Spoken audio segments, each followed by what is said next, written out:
자, 스튜어트 홀 5번째 강의입니다.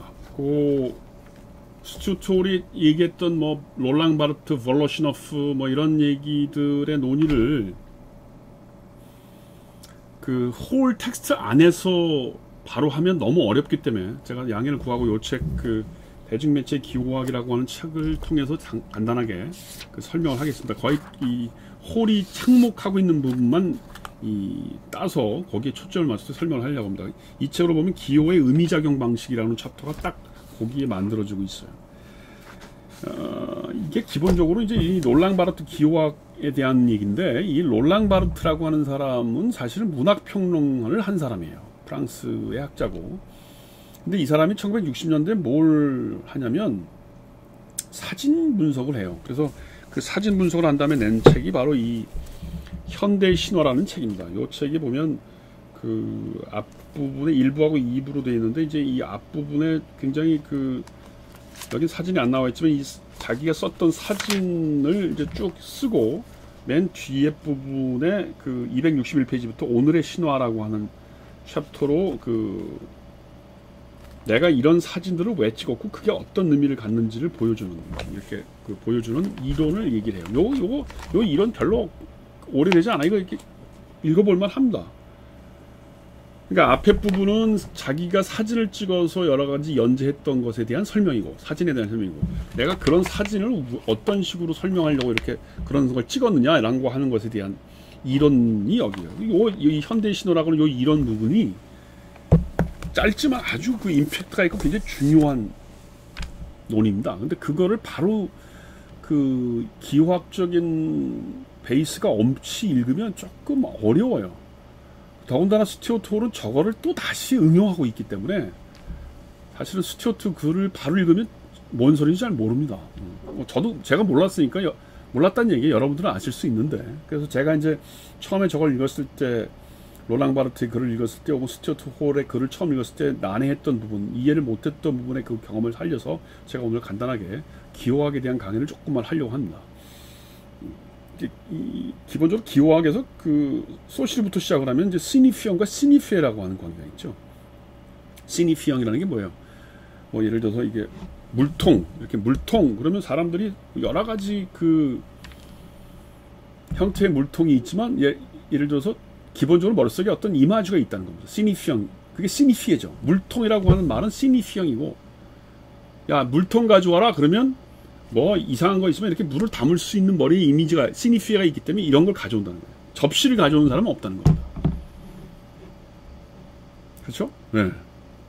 그게 시니피형과 시니피의 관계예요. 소위 이제 언어학의 아주 기초적인 게. 그거를 예름슬레브라고 하는 또 언어학자를 받아가지고 디노테이션, 코노테이션 이런 말로 설명을 좀 발전시키기도 했어요. 디노테이션이라는 건 겉으로 보여주는 언어의 음가죠. 공산당, 빨갱이 그럼 빨간 사람이죠. 빨갱이는 빨간 사람이죠. 그게 디노테이션이에요. 근데 코노테이션은 뭐예요? 빨갱이는 정말 사상이 불순한 사람이죠. 우리나라의 용어로 얘기하는. 그러니까 디노테이션과 코노테이션이 그런 관계라는 겁니다. 자, 여기까지가 이 소시르나 예름슬레브 같은 전통적인 기호학자들의 기호학 설명이었다면, 간단하게 설명하는 겁니다. 롤랑 바르트는 이걸 다층 구조로 설명하는 거예요. 다층 구조. 이게 1차원적인 게 아니고 2차원적, 3차원적, 4차원적이 있다는 거예요. 그래서 시니피앙의 구조라고 하는 것이 예를 들면 여러 차원이 있는데, 그거를 특히 롤랑 바르트는 뭐였냐면, 여태까지 그런 소시르나 예름슬레브 같은 사람은 무슨 소설이나 시나 언어 분석에만 이걸 적용했는데, 롤랑 바르트가 했던 가장 큰 업적은 뭐냐면 그걸 사진 분석, 이미지 분석에 연결시켰다는 겁니다.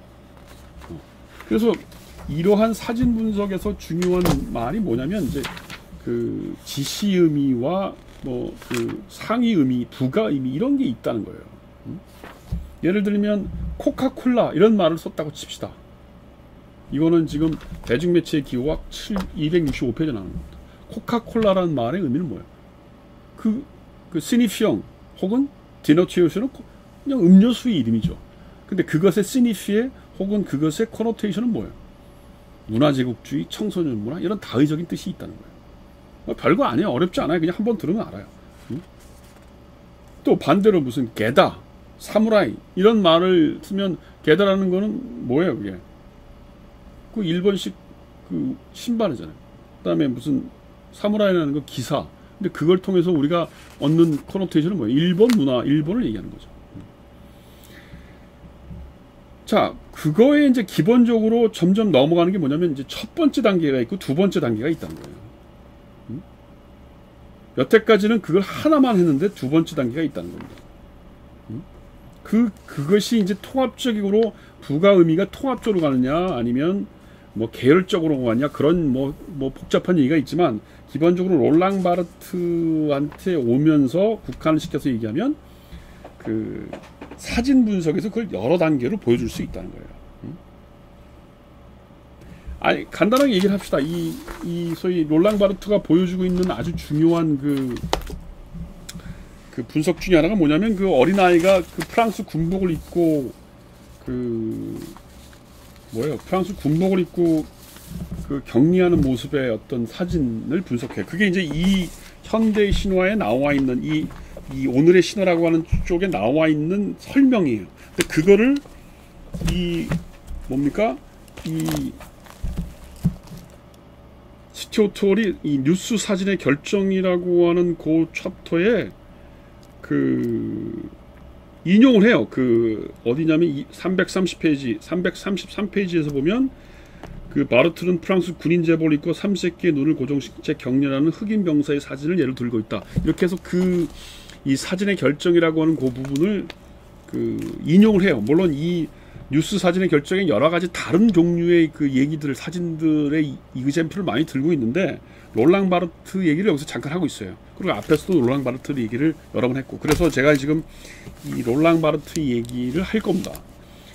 이게 뭐냐면 이 파리마취라고 하는 잡지에 실렸던 1960년대 초반의 잡지 사진에 대한 그 표지 사진에 대한 롤랑 바르트의 분석이에요. 아주 유명한 겁니다. 이건 알으셔야 돼요. 그리고 이 대중매체 기호학이라고 하는 이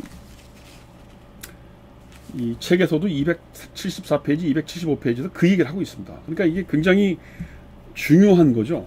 요거만 알면 돼요. 별거 아닙니다. 뭐냐면 이 어린아이가 한 10살 조금 넘은 어린아이 같은데 사실 알고 보면 이 사람이 알제리 어린아이래요. 그 다음에 이제 그 3세끼 이 군복을 입고 있어요. 그 다음에 이제 격려하고 있죠. 지금 이 사진에는 안 나와 있어요. 사진이 프랑스의 국기가 안 나와 있지만 이제 이렇게 이 잡지를 펼치면 국기가 나와 있겠죠. 자, 그럼 이게 첫 번째 스니피에 혹은 첫 번째 디노테이션과 코노테이션의 관계는 뭐냐면 그냥 어린아이가 격려를 하고 있다. 그거예요.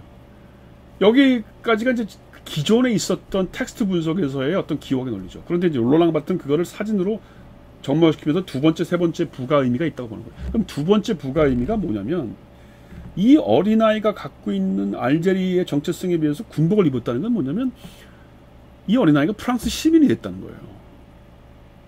그건 뭐냐면 프랑스가 이렇게 어린아이, 다른 외국인 어린아이에게도 시민권을 줄 만큼 개방적인 나라다. 그리고 이 어린아이가 프랑스 국기에 격려하고 있다는 건 그만큼 프랑스의 충성심을 보이고 있다라고 하는 두 번째의 스니피에 혹은 디노테이션 코노테이션 혹은 부가 의미를 갖고 있는 건데 이제 올라가는 거죠.